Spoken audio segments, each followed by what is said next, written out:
Ya en otra ocasión me he referido en este mismo espacio, Notas sin Pauta en YouTube, al poder enorme que en este sexenio, como en ninguno, se ha dado a las Fuerzas Armadas. Y también a lo largo de los años he abundado en el proceso de militarización que inició desde 1999 bajo la presidencia de Ernesto Zedillo y cómo se fue profundizando en los sexenios siguientes. El tema tiene numerosas aristas, porque si hay algo en lo que cualquier noción demócrata contemporánea asume como una definición básica, es que la militarización de un país, en el caso de México, para hacerse cargo de tareas de seguridad pública, siempre será perniciosa para la vida pública. Y también el tema tiene complejidades prácticas que confrontan los principios con las realidades, que confrontan la historia reciente con las decisiones actuales, que confrontan los riesgos reales y los que se inflan políticamente, ya sea como parte de los equilibrios democráticos que forman parte de una normalidad, pero también con una intención, con intencionalidad política oscura. Y creo que en este tema vale la pena recordar que el proceso de militarización inició en México y se profundizó durante 2 décadas con fines de control político-social a partir del uso del ejército en tareas policíacas, cuyo objeto era la represión. Y digo 20 años porque recién en febrero se cumplió el aniversario número 20 del primer gran operativo de la Policía Federal que invadió Ciudad Universitaria de la UNAM para romper la huelga que en el 2000 llevó a cerca de 1,000 estudiantes a la cárcel, en muchos casos destruyendo sus sueños y futuro. Eso fue lo que hizo la primera Policía Federal. Y parece que se ha quedado en el olvido que fue a partir de convenios entre las Secretarías de la Defensa y de Gobernación, todo dentro del Poder Ejecutivo, sin legislación y ni siquiera un debate de por medio, cómo se creó la Policía Federal Preventiva a partir del uso de la primera y tercera brigadas de Policía Militar.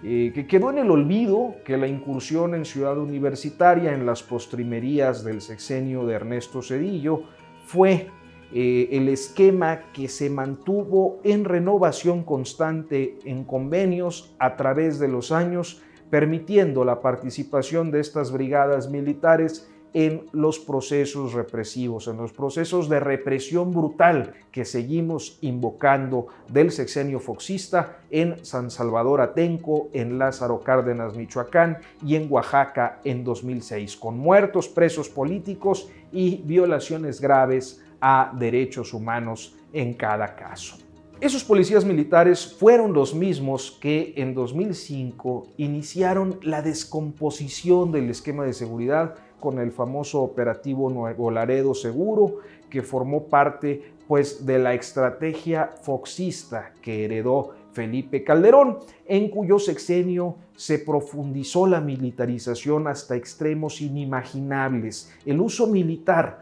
bajo la premisa sin paso por el legislativo, de necesitar a las Fuerzas Armadas en tareas policíacas. Hacer un recuento de la realidad tremenda que se nos vino encima en el sexenio calderonista es muy difícil porque es muy amplio, pero sin duda vale la pena recordar que fue el ejército que, entre otras represiones y bajo el disfraz de Policía Federal, con esas mismas primera y terceras brigadas de policía militar, garantizaron en campo la extinción de Luz y Fuerza del Centro. Rompieron la huelga de Cananea en el 2010 y terminaron convirtiéndose en el ariete contra la protesta social que vino con el regreso del PRI, un regreso autoritario a la presidencia en 2012, iniciando ahí el proceso represivo reactivado en el sexenio de Peña Nieto desde el 1 de diciembre con el megaoperativo de la toma de posesión. Entonces estamos hablando de una militarización que sin control y sin ley fue clave en muy buena medida y hasta ahora impune de tremendas historias de violación de derechos fundamentales, con los casos evidentes de Tlatlaya por ejecución extrajudicial y de las represiones paradigmáticas del sexenio peñanietista, como son los casos de los estudiantes de Ayotzinapa en Iguala, Guerrero en 2014 y de Nochixtlán en Oaxaca en 2016. Y si hasta aquí hablamos, o sea, hasta este momento hablamos de 18 años sin control y sin ley, o de 20 años, bien vale la pena recordar que fue en 2018, mientras se desarrollaba el proceso electoral, que el gobierno de Peña Nieto intentó un primer avance en la legislación del uso del ejército con la Ley de Seguridad Interior, algo que ya había intentado Calderón en 2012 y que terminó en este último caso echando abajo la Suprema Corte de Justicia de la Nación apenas días antes de que López Obrador planteara, ya como presidente electo, su intención clara respecto a la Guardia Nacional, inaugurando así su relación pública y el depósito de su confianza sin precedentes en las Fuerzas Armadas, como no lo habían hecho los últimos presidentes. Yo les pediría que vean la videocolumna correspondiente en este mismo espacio, Notas sin Pauta en YouTube, sobre el poder del ejército en este sexenio. Lo publicamos, ya está en esta alianza de Notas sin Pauta con Censor Agencia Audiovisual el pasado 19 de marzo, y aprovecho para invitarlos a suscribirse al canal, pues solo dando clic ahí en el botón rojo, que para nosotros es importante saber que están ahí, y también poder interactuar en la medida de lo posible con ustedes, leyendo sus comentarios para abordar con mayor certeza de que ahí está su interés este tipo de asuntos de la cosa pública. Pero bueno, sobre la importancia de este asunto, es preciso aclarar, decía yo